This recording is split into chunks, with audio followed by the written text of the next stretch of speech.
Assalamu alaikum wa rahmatullahi wa barakatuh. Members, morning, if you are there, good that we have another day to look at history and typically South Africa. I would still make this clear that we are in South Africa because we have a lot to cover. Much more in South Africa as compared to East Africa. That's why almost we have dedicated all the time, most of the time we've had to South Africa. Download whatever notes that we give, have a copy for yourself, and you will need that copy when you come back to school. That's all you will need. You will not have to copy again, you don't have to write. So you simply download and print and then have a copy. So that when you come back to school, you have your own notes. We are looking at, actually we're supposed to be having biology, but he was going to come later, or she's going to come later, whoever is going to be teaching it in the place of history. So now let us have history and then later we'll have biology. We had got ourselves introduced to the concept of missionaries in South Africa. I did a lot of, I talked much about it last time, and I told you of the areas that are key. Basically, I talked about the Dutch Reformed Church, the DRC. I talked about the personalities that were key, like Van der Kemp, and then I talked about the independent churches, independent churches in South Africa. In Uganda, we had an example of an independent church, but it did not gain precedence so much. That's why we don't, because it didn't get followers and it did not get a lot of attention. That's why we don't usually look at the concept of independent churches in East Africa, more specifically in Uganda. But we had one of the kind, which was called I don't know if you've heard of this, the Church of Abamalachi. Actually, it was a mixture of a church, of church-like teachings, and then so much of traditional aspects. But it was formed by a man called Ismail Kakungulu. But of course, why am I bringing it? I'm bringing it because the reasons behind Ismail Kakungulu's formation of Abamalachi kind of faith were the same reasons as to why these people in South Africa also formed what we call independent churches. Kakungulu had been frustrated.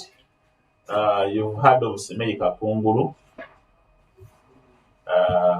the great general who helped so much in the spread of imperialism, especially to be specific in Eastern Uganda.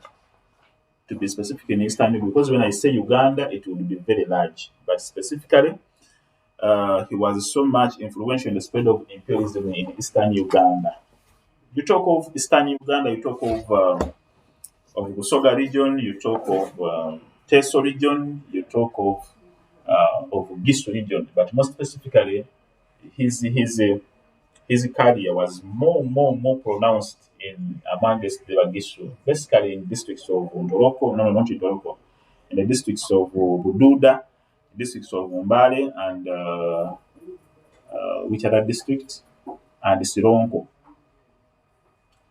And even up to today, when you go to those districts there, or you go to those areas there, you would see the remains in terms of features of Snake Kunguru, the big neville trees along the roads and what have you. But despite helping, actually, he also helped the Bazungu to capture Mwanga and Kabalinga.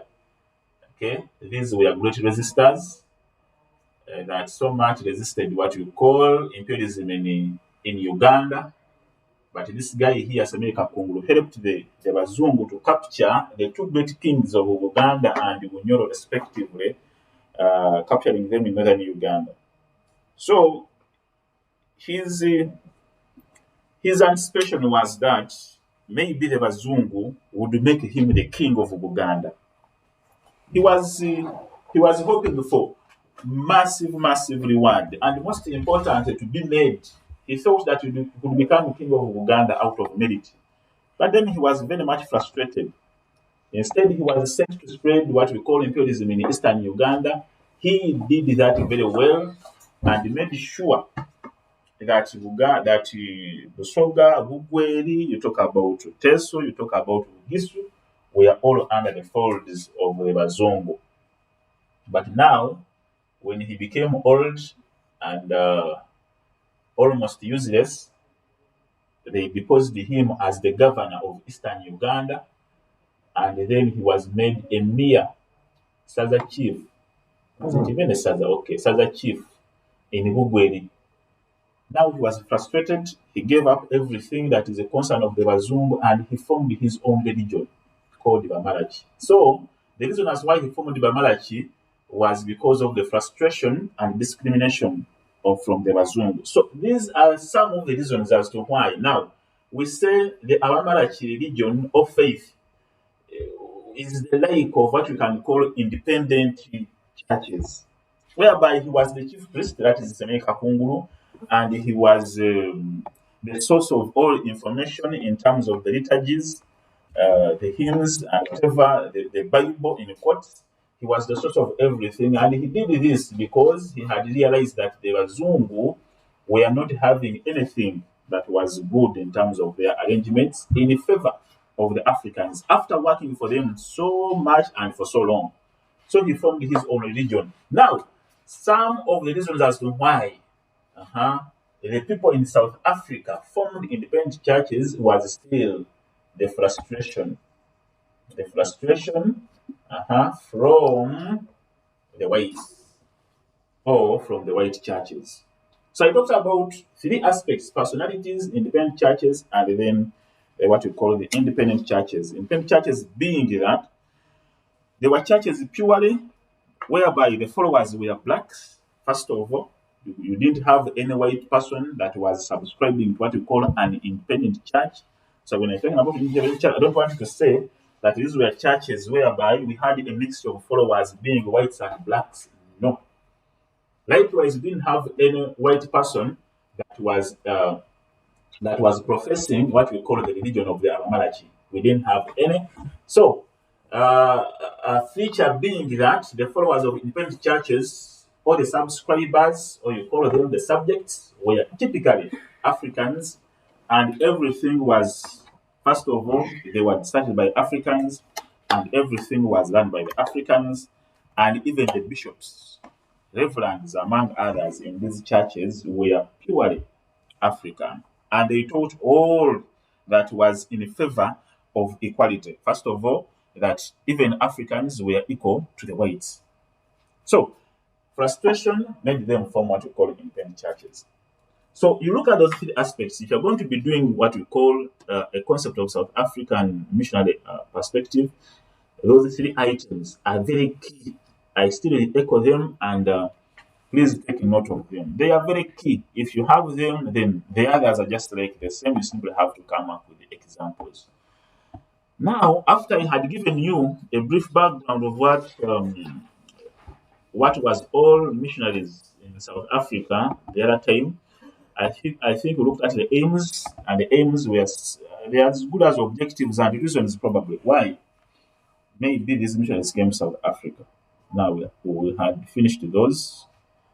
Now today, of course, let us go to the activities of missionaries in South Africa. The things they did and activities. I always tell you that if you want to make sense of whatever you're going to look at in any topic, even when it is in biology, even when it is in chemistry, you make sure you have harmony with the keywords that are forming what we call the subtopic or the heading If you have a dictionary, if you have anything, you try to get the meaning. If someone talks about activities, you even go to dictionary and then you look out for what are the activities.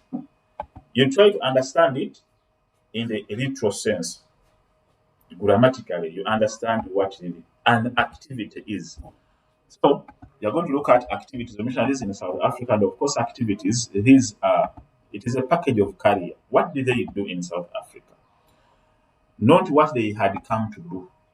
We have looked at that. Those are different. Not what they had come to do, because now it is going to be an aspect of tense and even explanation. Instead of exactly saying what they did, then you begin writing about what they had come to do. When you begin writing what they had come to do, you will be answering something different. And therefore, those would not be the right responses. So, activities, what they did, exactly on ground. What was packaged in the career, what was in their in the form of whatever they executed when they were carrying out the the perspective, the aspect of spreading the gospel. Of course, they didn't spread only the gospel. That was an activity that they were spreading the gospel, but that was the major one. But then, besides that, they did also many other things. So the difference, I want you to earmark the difference between the three aspects now here. What they had come to do, what were their aims. That is typically the rationale, reasons for their coming. It is different to do this, to spread. Of course, they didn't achieve everything that they had come to do. Okay? Or if they did, okay, they didn't if they didn't achieve it. Or some of the things they wanted to do amongst Africans, they could not do them because of different reasons. Okay, so now when we come to activities, we look at exactly those things they did amongst the South Africans, and then the other aspect is about the effects. Okay, these three things are very different. Effects of the activities huh? Then here we have first of all aims or objectives, or you call them rationales, or you call them reasons to spread Christianity. As when you are answering the first one, what were their aims and objectives? To spread Christianity, to spread the gospel, to civilize Africans. Now, what were their activities? What were their activities? Activities, they spread the gospel. They spread the gospel amongst the Africans. To spread the gospel, aims or reasons why they came. They spread the gospel. What were the effects of the activities? Africans converted. Africans converted. That was the effect of spreading the gospel. Remember, as these three aspects here, they are very challenging. Not challenging because that they are very difficult, but you simply overlap the answers. You mix them instead of answering at the effects, then you bring answers of activities and you put them on the effects and then effects like that. You intersperse. So it is simply the understanding and then how you're going to be using the tense. So they are very much the activities exactly what they did. Then the effects of the activities, the outcome. When they spread the gospel, what happened? What happened is that Africans converted. Then that means that the response in terms of the use of the grammar is going to change to reflect the requirement of what has been said before you. Now activities, there were a number of them here, and we have some sample questions. Describe the activities of Christian missionaries in South Africa. Of course, a description you're going to be giving exactly what they did. Explain the contributions of missionaries to the development of South Africa. Typically, still giving what they did, but of course, attaching it to development. If you can do that, it is very much important. But still, what we want you to bring out is one. We want you to exactly show us what did they do when they were in South Africa in the form of being missionaries.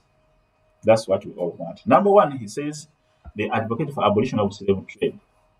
And then the effect of that would be that slave trade was abolished. That would be the effect. Then the cause would be they wanted to abolish slave trade. Think again the difference between these issues. And if you have an query, you can submit it. You can go in the inbox. Is it the inbox? I don't know how Mr. Kulwamba calls it. The chat room.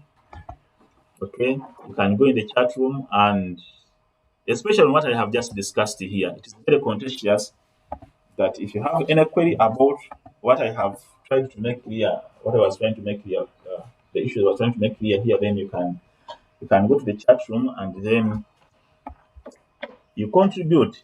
You might be having a way of correcting us. You might be having a way of clarifying more between aims, then effects, then activities. If you have anything there, please you go to the chat room. I tell you those items are very, very important. They confuse you. Some of you sometimes think you know a lot of English, but when your English that you know is just this fake street English, but not the English of people who are analytical. Okay. Now, when we teach you analytical English, then you call us like maybe we are very old. So, you please contribute on the aims, effects, and then activities. It is very important that you understand them outrightly. Exactly what is the difference between the three. It's very important. Those are the things that you, because you go to the paper, then you say, our means and the chamber cause it. And then you come off at the end of the day, when the paper is presented to you, you haven't passed that number. Why? Because you do not understand. They ask activities, you bring effects. They ask effects, you bring activities. Basically, effects activities. But again, you have also to understand what the flow of the aims and reasons. So if you have any query, they will be giving it to me here. Because I'm working with Mr. Serubamba, who will be notifying me. Now, activity one, they advocate for abolition of slave trade. And advocate is to make alarm. If you're going to be talking about it in present day terms, to advocate is to make alarm, is to shout, not to shout like the shouting that you begin opening your mouth aimlessly, but you shout objectively. You shout with objectivity and within the law. You don't shout out of the law. You shout within the law and with an objective. And what are the people that get always to do advocation? They are the people who are trying to, the people who try to fight for people's rights, or what we call basically human rights activists. They are the people who are on the forefront of advocating of making any kind of advocation as regards any issue. So when you talk about advocating, it is making a noise, but within the law with an objective, and basically this objective is none other than trying to fight for rights of the minority. Rights of the minority, they can be the disabled. You had those people advocating for the disabled. They should go to parliament. They should be represented on the councils.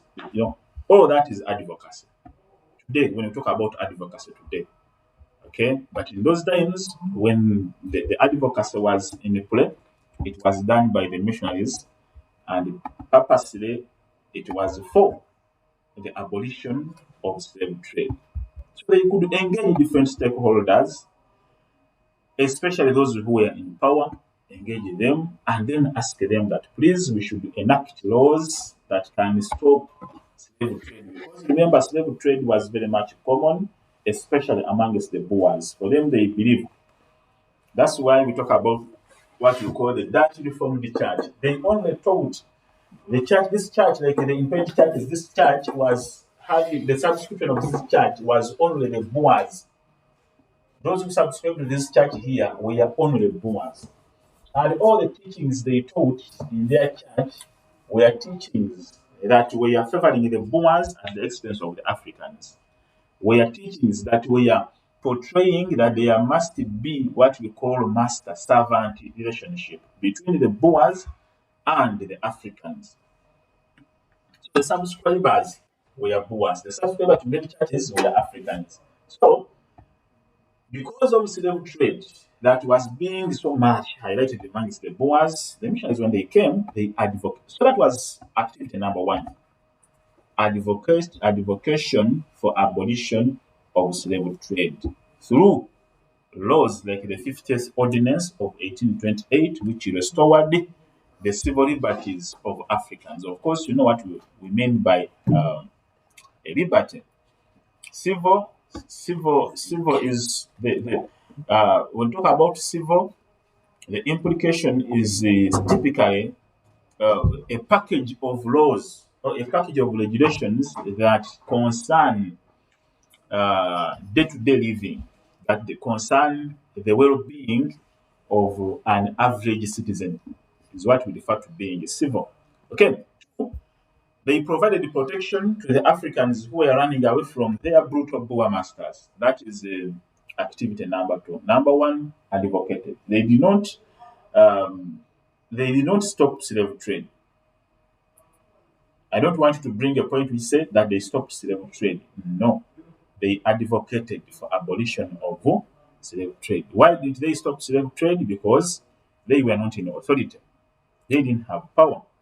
That's why they never engaged in it. But they advocated. They always reminded those in power. They always engaged them that we should stop slave trade. Two, after that, they protected Africans who were running away from the brutal Boer masters. In fact, the missionaries gave protection to any African who fled difficult unpaid for services of the Boers. Protection. That is activity number two. Then number three, they set up stations from where the freed slaves were taken care of and taught modern farming skills and carpentry. They're giving an example here of Vanderkamp, who set up a camp at Bethel's for freed slaves. Okay. And then, okay, now what would be the effect of that? Africans learned skills in farming and carpentry and others. That would be the effect of the activity. So I want you to know how to generate an effect from an activity or an outcome from an activity. And then four, they spread Christianity to the people of South Africa by teaching the gospel. And then converted many. And then trained Africans into catechists. These Africans were trained to read, write, and translate the Bible into local languages. You Google and find out who a catechist is. I think a catechist is the lowest of the ranks as far as clergyship is concerned amongst Christians. That's my thinking. I'm not very sure, but I think being a catechist is the first rank of clergyship. What we mean by clergyship is the composition of church leadership, is what we call a clergyship. So catechists, I think they are. Have you found it? Catechists, a teacher of the principles of Christian religion, especially one using catechism. A person, okay. We are getting a meaning here. A catechist is a teacher of principles of Christian religion. And I think I think now, when you look at that meaning, I think anyone can be a catechist. But there are those who are so much, especially those who work with the children in the Sunday schools. You know, those who are Catholics, you know, the Sunday schools. And most importantly, we will be having catechists engaging those kids. So that is a catechist. So they train Africans into catechists. So basically, they give them those initial skills. They taught them. They made sure that Africans get much grounded in the basics and the principles of Christianity, such that they can translate these basics to their fellow Africans and such that they can preach these basics to their fellow Africans. So that was an activity. Then they built missions and trained Africans into priests. For example, John Brownlee and William Thompson set up missions east of Pondoland. Now they began training African priests. Then they promoted Western education in South Africa. That was an activity, and from the education, the effect would be that a class of elite was created. And when we talk about the elite, those are the educated people. Of course, a person who's educated cannot think the same way like a person who is uneducated. So that's why we give them a class of their own. They call them the elite. Education, for example, George Kimmich of Moravian missionaries set up schools for the Khoikhoi. Okay, they set up health centers and hospitals. They fought the restoration of this. They fought for the restoration of the civil rights of Africans by passing the laws. For example, restoration of civil rights. Civil rights, I've talked about what we mean by civil rights. These are the basically good given rights, or we call them the human rights. Okay, no one is going to tell you that you are supposed to eat. It's automatically supposed to eat, and any person who's denying you food is highly abusing your human rights. No one is going to tell you that you're not supposed to get education. It is your right to get your civil to get education. Therefore, any person who's denying you education, then he's against your civil and human rights. Now, they fought for restoration of those rights for Africans, especially by passing the Fifth Ordinance, which had a number of packages, rights for the Africans in terms of movement, rights of Africans in terms of getting fair wages, rights of Africans in terms of being people, other than being slaves and being subhuman. Because I think the whites were thinking that Africans we are not human enough. We are having some elements of being gorillas and what have you. But now, restoration of slavery meant that Africans had to be fully recognized that they were not anywhere near to being gorillas, simply because the fate was with their skin, but not with the way they understand. Now, acted as political advisors to some African leaders. Uh-huh. That was an activity, excuse me. For example, it talks about here Casalis and then these guys of Paris Evangelical Mission who became advisors to King Moshe, and so on and so forth. So members look into the activities, and then, of course, you have to give a number of examples so that you make a difference between what you are analyzing between what is in South Africa and what is in East Africa.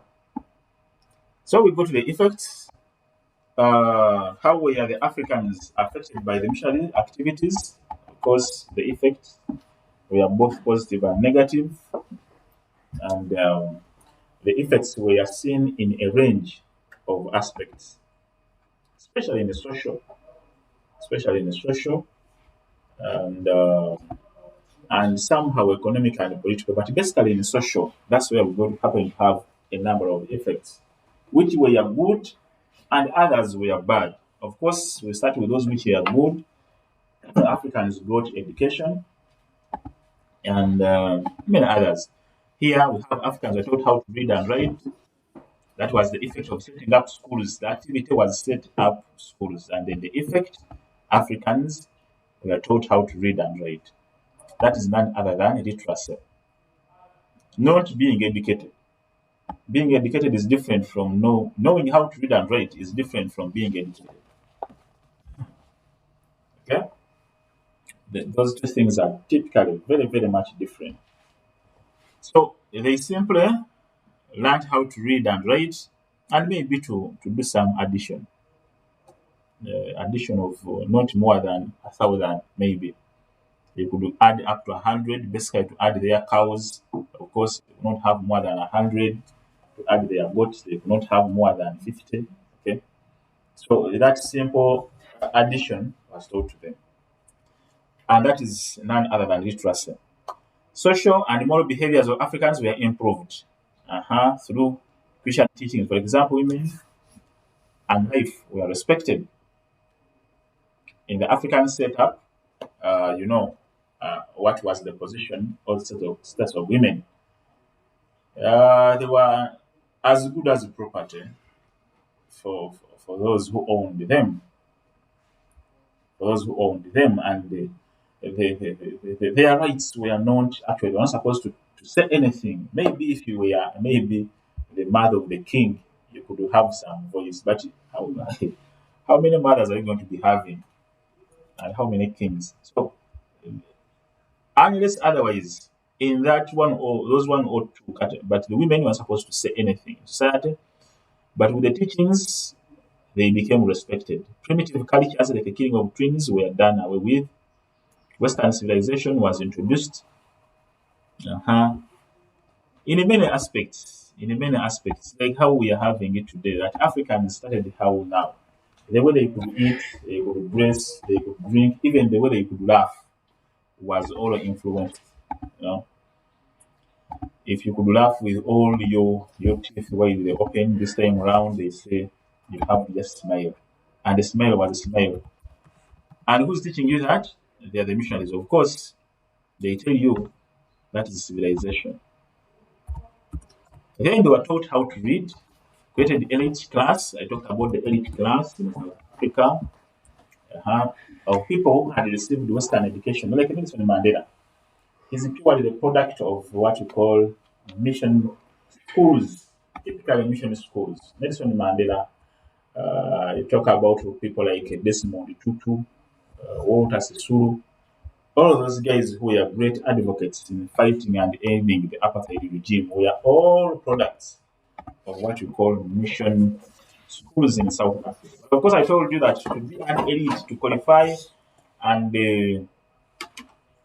to qualify to be in a mission school, you simply had to be a daughter, actually a son of the king. You simply had to be a son of the king. Then, I hope you are getting the difference that I'm talking about here, effects and then activities. Improve the health. We said among the activities, they built hospitals to treat Africans. Now, what was the ramification of that? The result was that there was improved the health. Basically, for the African, we don't know if these hospitals were meant for them. Maybe they were meant for them. But ideally, there was no way they could treat themselves without even helping us and Africans. So maybe accidentally, Africans ended up accessing medical help from these hospitals. Now, their health improved.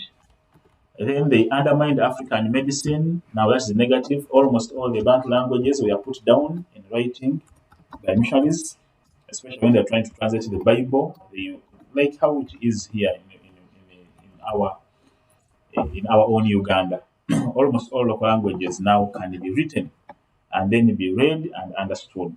Typically, because of basically the work of the missionaries' operations in Uganda.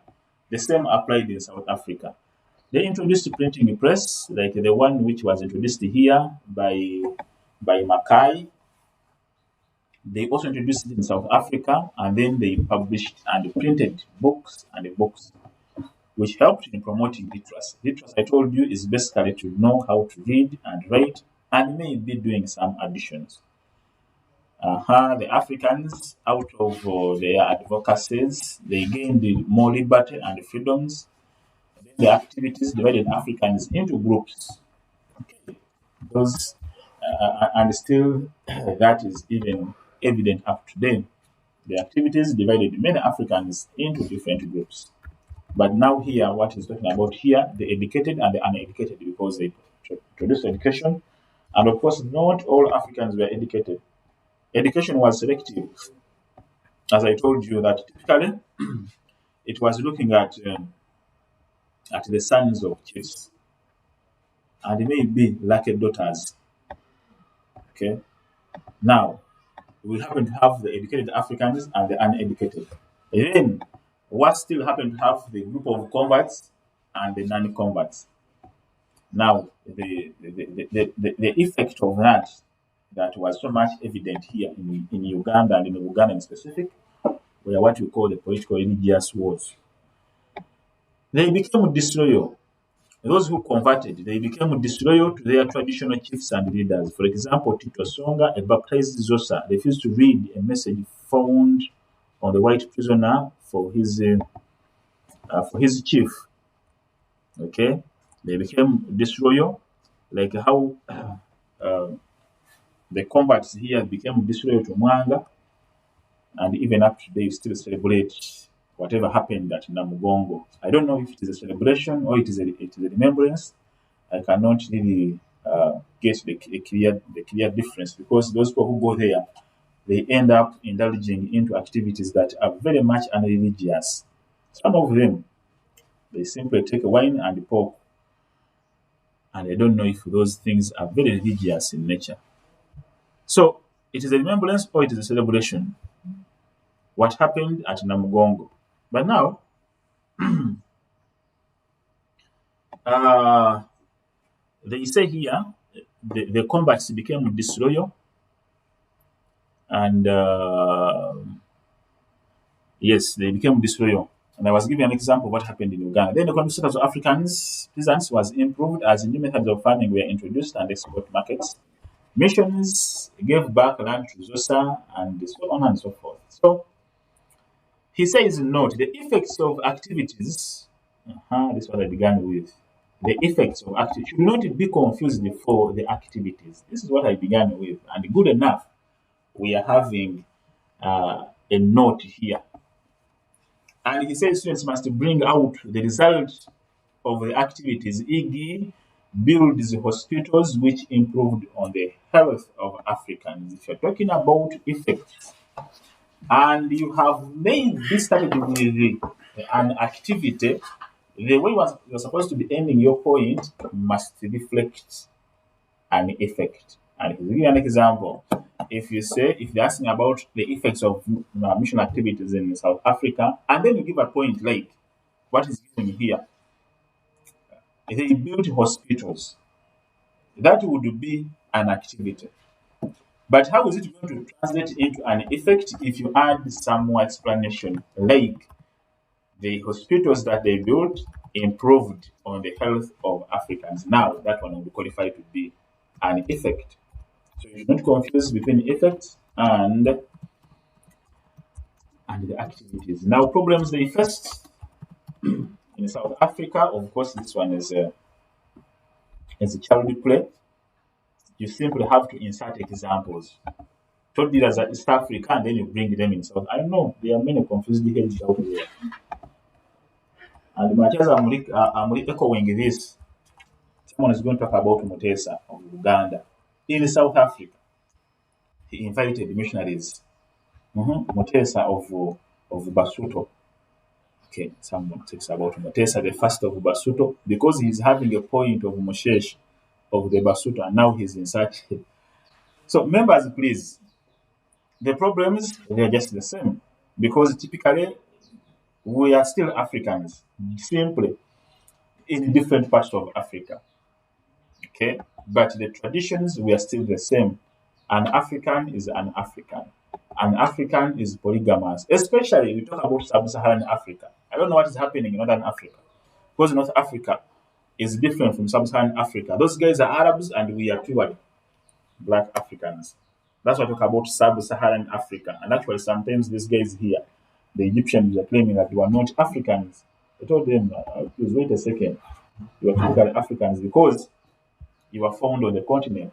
So they are Africans by, but of course they're not proud of it. That's what I think, because they say Africans are supposed to be black, and for us we're not black. They're supposed to have funny languages. For us we're having Arabic, things like that. Talk about Southern Africa. The conditions were similar. Conditions the same. The conditions in Uganda were not very much different from conditions in the Zulu Kingdom. They weren't very much different from conditions. I'm talking about social, political, and economic. They weren't very much different from conditions that were happening in the Basuto land. Okay? So that's what it means that whoever was operating in the name of missionaries, the challenges they were facing typically in the Basuto land, in the Zulu land, among West Africans in South Africa, were the same.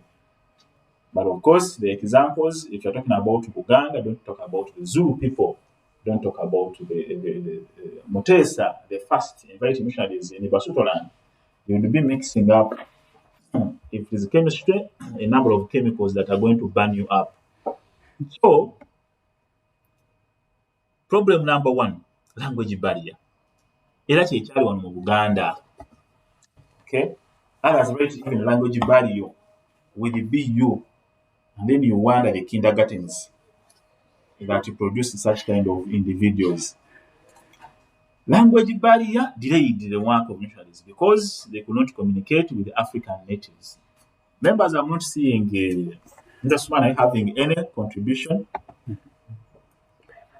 You guys, are you asleep? What? Let me pause for some minutes and I wait for some kind of responses. How, which people am I having here? Let me get some names. I'm seeing Ichiko. Okay, senior 3. Segawa Saifur Rahman, what is wrong with the math lesson? Math? Remember, this is all the stuff. I was going to ask you if you were sick, but it is all the stuff. Nakuya Faiza, Mutesi Saluma, Mushabire, Mare Akira Muchiza.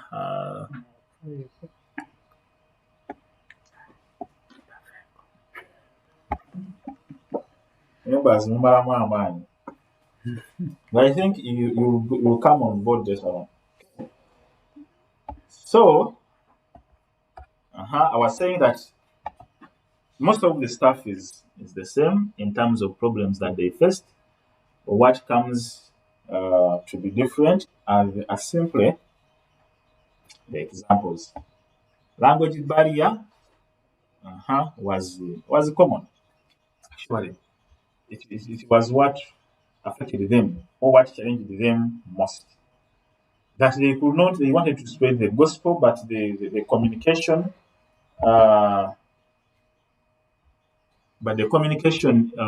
was maybe they were using some sign languages and what have you. And then diseases such as malaria killed many missionaries. For example, Dr. David Livingstone died of malaria. And then 3, they faced the problem of inadequate funding from their home governments. These are still the problems that even we are faced here in South Africa. And then opposition from religions, and African cultures was another problem. And okay, that is of course these traditional cultures also wanted followers. It cannot be. You can't also be comfortable as a traditional priest when you don't have people who believe in you, who believe in your medicine, if it is medicine. So they opposed them because even their missionaries' teachings were that these cultures were bad and backward cultures. Then poor transport. Then we're not familiar with the geography of South Africa.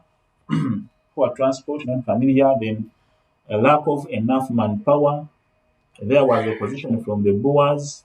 Okay, the Boers hated the missionary idea of equality. For example, the Moravian missionaries were disliked by the Boers for protecting the Khoikhoi, lack of supplies, and so on and so forth. So the problems If you find any question about the problems, you are having something that is very friendly, and therefore you go ahead. The challenge is with basically activities and what and effects. Now, if you are looking at um, whatever we uploaded, we come to the aspect of what we call independent churches. I've talked much about them, and I'm not going to waste a lot of time on them. I told you these were simply churches, founded and formed, and even followers were typically Africans. So the affair of these independent churches was an African affair. So the churches were led and formed by Africans, and what was the perspective of their coming up? They broke away from European Christian missionary churches, mainly in the 20th century. They are also called breakaway or separatist churches. And then there were three main types of these churches in South Africa, and these were Messianic, Ethiopian, and Zionist churches. And the leaders were here. Messianic churches were led by Isaiah Shembe, and they operated in the Zulu. I don't know how this name can be pronounced. The Kayane led the Lions Church, while Natal Church was led by Nathaniel. So the leaders were Africans, the followers were Africans, and most of that was which was taught in these churches was was reflecting the African cultures and basically trying to restore and trying to make sure that African civil rights were observed. Now, reasons for their formation. I gave you one of them. It was out of frustration with whatever was being taught in the mission centers. They were saying that we are equal. Of course, it was contradictory. The missionaries were saying that before the eyes of God, uh, we are all equal. But again, when it came to church, giving appointments, giving responsibilities, there was some kind of discrimination, whereby the Africans, much as however much an African was educated, there was a certain level he was supposed to be operating as far as church was concerned.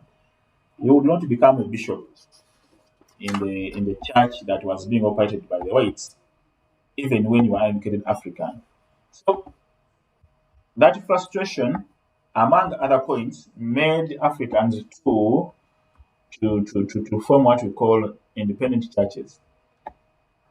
Now we say the influence of Ethiopianism, which originated from Psalms 68:31. Those who have the Bible, you can look at this. Psalms 68:31. Ethiopianism, it said that princes shall come from Egypt, Ethiopia shall soon stretch out her hand to the hand of God. You check out that verse, Psalms 68:31. I think that is it is a, I think it is the book of Psalms. Is it a book or it is a chapter? It is a book. So, okay, it is a book, and then the chapter is 68, I think. So the influence of Ethiopianism originated from that even the Bible talked about the Egyptians and then uh, the Ethiopian. Then the expectation of a black Messiah, like how you had a Jewish Messiah in the name of Jesus Christ. The Africans also had, if I don't know if it was a feeling, but they had an expectation that since God had given the Jews a Messiah, He's also soon going to bring what we call an African Messiah. So they formed the churches expecting that by the time the Black Messiah comes, they would be prepared to embrace him and receive him. Yeah. Princes shall come out of Egypt, Ethiopia shall soon stretch out her hands unto God. So now, when they got that reading, they said, we must form our churches because even the Bible is talking about princes coming out of Egypt and even Ethiopia stretching out her hand to the hand of God, implying that Ethiopia was recognized by God. Therefore, they had to form their own. So the black Messiah they were waiting for, they had to be prepared. So a black Messiah could not come in a white church. He could only come and feel comfortable in a black in a church that was governed by black people. So the Zulus typically believed this, that Jesus was a Messiah to the whites and not to the blacks. So let us form our own churches and we wait because he's coming and we wait for our own black Messiah. Then the rise of Africans with special healing powers. Mhm. I don't know. Maybe we even had some kind of those pastors who are doing miracles like how we are having them today. Some tell us that it is the influence of the evil spirits, that even evil spirits can influence religious people. I don't know how factual it is. But some Africans had healing powers, like this Isaiah Shembe and the Nazarite, who was believed to have had great healing powers. But some of these miracles are fake. They people fake miracles today. I don't know, maybe these ones were genuine. The failure of missionaries to Africanize the church. The priests were white, and it was very difficult for an African to become a priest. I have talked about that. Out of frustration, they formed their own church. Very difficult, even when you had become a convert for so many years. There was no way you could become a reverend father because you were still black. And they were saying, before the eyes of God, we are all the same. You can't become a So they say that let us, we shall not quarrel with these guys here, let us make our own churches. Competition, the influence of Pan-Africanism, i.e., needs to make Africa for Africans. Pan-Africanism, especially it was a slogan to end what you call colonialism in Africa. It wasn't basically on the side of politics, but also it was looking at the even other social and religious demands, like the church. Okay, make Africa for Africans. Let us form our own churches, and even we make our own uh, uh, Christianity, probably, which was typically a genesis of the Africans. And then he talks about segregative nature. I have talked about that discrimination in the churches that Africans are discriminated in leadership by missionaries, especially in South Africa. I've talked about that. Availability of good and stronger African leaders like Isaiah Shembe, lack of trustworthiness among European missionaries. Their lives were not in line with the teachings of the Bible. He talks about the existence of conflicts between Africans and Europeans in mission.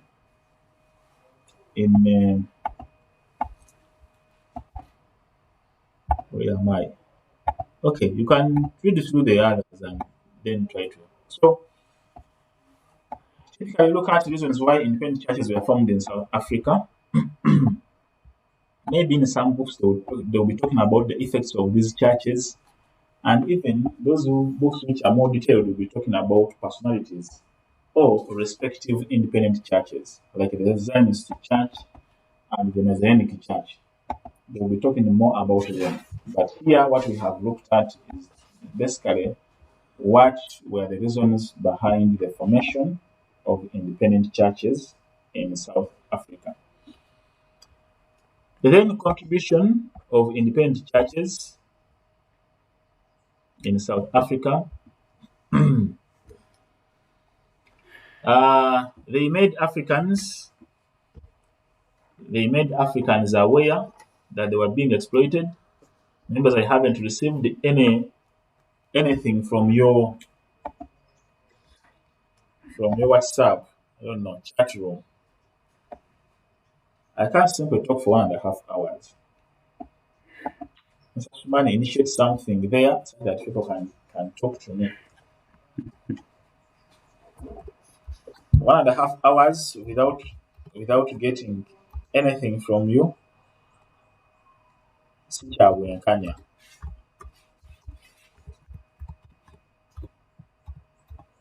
Sikyabwenkanya. Um, I just even say how are you to me. You guys. That's just something to me. How are you? Anything. You can't just keep quiet, just like you fear to put up hands in the class. This is not the aspect of putting up hands and then kula this by everyone. Hey, yeah, you get better. And those are things that you always do in class. Today is going to start, and we shall have biology after. Members, you can contribute. That is the okay. I'm only saying what I'm reading is what we have written. No reply, no response. What has happened today? Is it because it is not shining outside? I don't know what is happening that side where you are living. Some of you are in the village where sunshine is so much. Okay, they will tell you that in the village there is no network. Okay. Those who are not working, they are not in the village. But there's nothing here. Okay.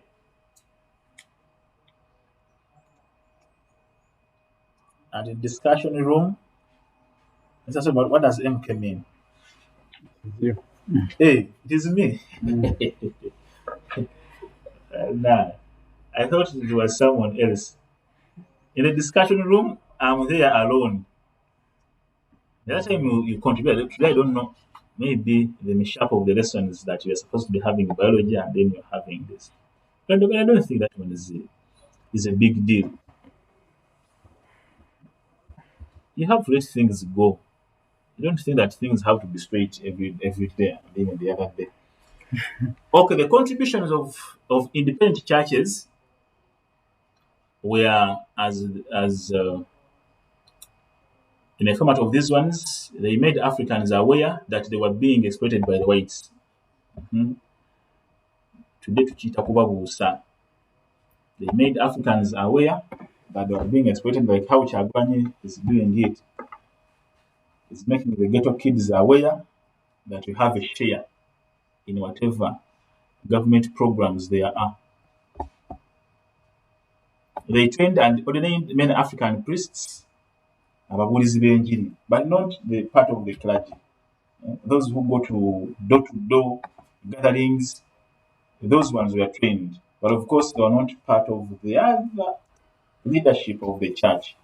They prepared Africans for the struggle for their independence, hence increasing African nationalism. Of course, in their preachings, they would tell Africans that much as you are here subscribing to your own church, but to be safe, you must also make sure that you are in control of your own country. So in their own churches, they initiated the struggle for independence amongst Africans.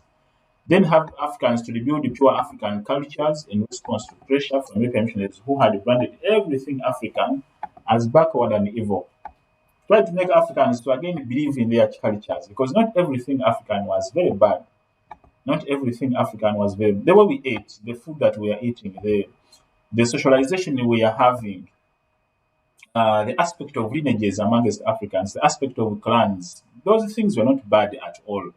But when the missionaries came, they said everything that is African is purely backward. So now the independent churches tried to train Africans to rebuild and have trust in their own cultures. They made it clear that European missionaries lacked consideration from the Africans by denying them leadership in mission churches. Of course, they told them this that you don't have any place in the churches of the whites. And why? The reason was very clear that you cannot become a bishop, you cannot become a reverend. I'm talking about the time then, not the time after colonialism. Because after colonization, things changed. That Africans began being ordained as even as cardinals in the Catholic Church. They began getting those ordinations as cardinals, among others. So the independent churches, because this was colonial time, they told Africans that look here, you don't have any place in those churches. So you should begin thinking out of the box and advocate for your rights as converts to Christianity. They protested against the bad policies of European colonists in South Africa. Then they attacked the racial segregation practices of the white man, especially the Boers. Especially the Boers, they were very, very segregative. You can sympathize with the British because the British were typically manipulative, but the Boers were directly segregative to the extent of spitting whenever they could see an African. Okay. You go to European countries, you'll find those things, especially those countries that are in Eastern Europe, and you happen to go deep in those in the countryside, not in the cities, but in the countryside. When they say black man, they even hide, they even close their eyes. And I'm talking about times now, not times then. They showed African protests. They showed I don't know. This doesn't make sense. They showed that Africans should protest against European imperialism. There are some words which are missing there. Made the Africans aware that they can run their own affairs without the influence of the Europeans. They preach that African belong to the Africans, not the whites. All of these are teachings of making Africans to become typically nationalized. They sent delegations outside Africa to campaign to outside African stations to advocate for African rights. Some of the words there are not supposed to be where they are. Like the word to company is supposed to be some other word. They sent delegations outside Africa to advocate for African rights, especially in the US. Built day schools for Africans which have provided leadership to resist the colonial rule. These schools were around their own churches. They built those elementary schools, okay, to teach Africans their values and even with a mixture of what we call uh, Western values. They promoted African cultures uh, and the way of life, like dressing and language, because all the preachings were done typically in local languages, and the dress code was supposed to be the traditional wear. Like for example, the Zulu. Whenever you go to the church, you could put on your traditional Zulu attire, and then the preachings were in the Zulu language. Uh, the good preaching attracted some whites to join them later on, but of course, whites they didn't join like they had converted, but they joined because whites are adventurous. They always want to see what is taking place, and then they get amused and they report it back. That is their life. So they joined them and maybe they sympathized with them, but of course they were not converts to those churches. They found African like how you would like how uh, you saw Americans, white Americans joining Martin Luther King Jr. to advocate for civil liberties of the African American in USA. Many whites joined him, yet they were whites. Okay, and they could get much more benefits if they hadn't joined the African, the Black American cause. But of course, the whites like that. For them, they typically want someone who has belief in whatever he believes in. They would regard you with a lot of respect. So if you have anything you believe in and then you convince them, they would give you attention. That's how they are in their Western kind of culture. So they influenced African rebellions against Ethiopian rule. For example, the Ethiopian Independent Church are suspected to have supported Bambatha rebellion. So they even had a hand in what we call resistances against the white. Now we come to what we call the Dutch Reformed Church. Um, doesn't have a lot of literature, and I've talked much about it, so I'm going to go through it very fast. In the last 10 minutes we are having, I've talked about it. Independent churches was a concern of the Africans, and then the Dutch Reformed Church was a concern of the Boers, as I put it here.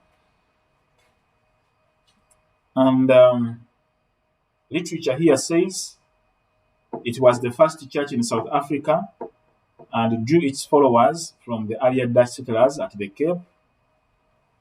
It originated from Holland and became popular among the Dutch in South in 18th century. Its teachings were from the Old Testament, more especially the story of Noah and his three sons Ham, Shem, and Japheth, those who are quoted with the Bible.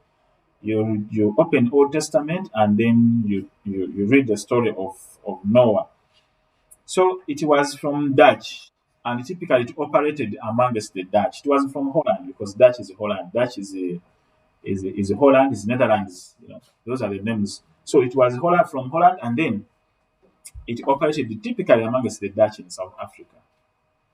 But of course, the teachings were so much of the teachings of the Old Testament, and not all the Old Testament, but the story of Noah and his three sons. And what about this story? Briefly, what we have here, it was all about the fact that Africans belonged to Ham, and thus they were cursed. Okay, while the whites were blessed. Typically, that was the real essence of whatever they picked from the whole story. That the Africans were from Ham, descendants of Ham, and all descendants of Ham, plus Ham himself, the son of Noah, were cursed. And therefore, that's why they had in their minds that was the basic reason as why they treated the Africans like slaves in a state of a group that was cast already, even in the books they were following. So it maintained that Africans were doomed while whites were saved by God. That was typically the teaching, and that's what they followed, and they implemented it until 1994 when they dismantled the apartheid and we had the first African president in the name of Nelson Mandela. But whatever they were doing was getting Genesis from that simple quotation they have in the Old Testament. So contributions of the DRC, there are many here. As I'm winding up, they preached that the Dutch were the chosen people. That was their preaching. They promoted the Boer unity and nationalism. It encouraged Boer arrogance towards Africans. Of course, when you begin teaching that Africans were cast, the kids, it means they grow up having that arrogance that you Africans, you are just nothing. You are not even completely human. You are having some genes of maybe whatever it is, or demons or animals. So they carried out holy pilgrimages to the holy places such as Swellendam, that is in South Africa. They promoted white civilization in South Africa. They baptized Dutch and carried out Holy Communion. They encouraged the racial segregation of Africans by the way. They encouraged. Now, all this that they did was typically benefiting them, or more importantly, benefiting the whites. But there was no way it was benefiting the Africans. All that we are seeing here, out of what they did, out of their contribution, they increased what we call segregation of African by the whites.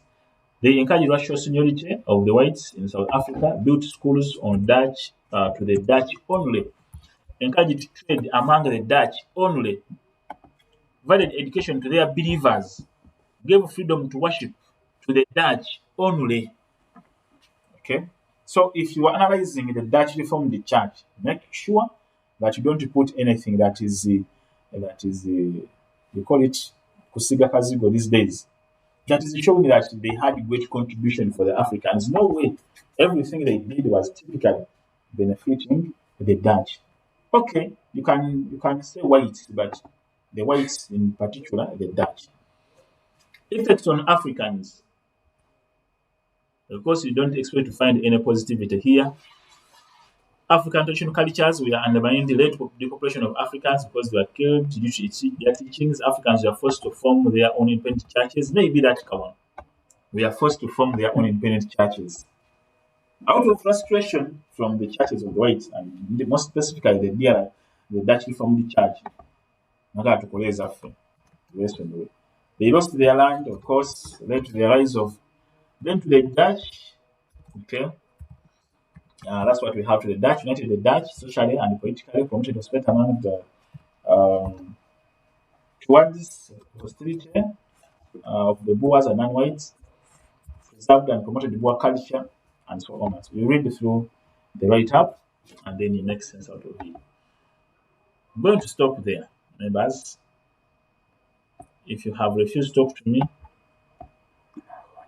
I don't give a damn.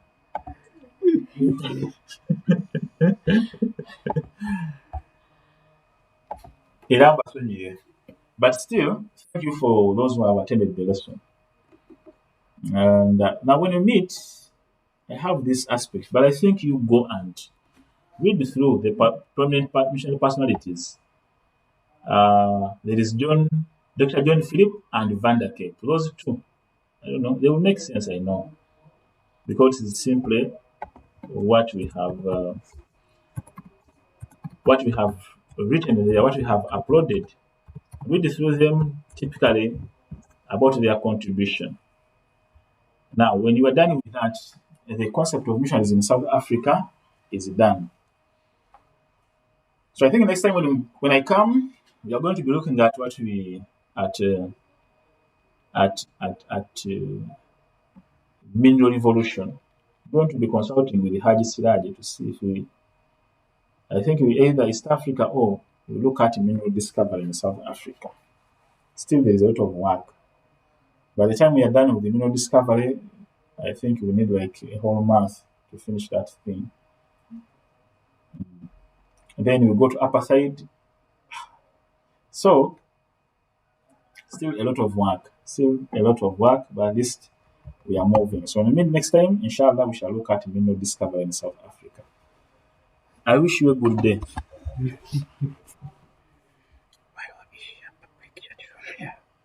I wish you a good day and assalamu alaikum wa rahmatullahi wa barakatuh.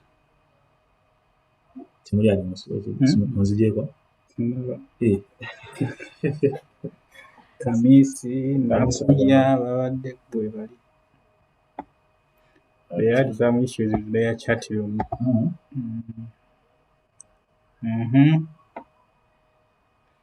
Kamisi una agamba.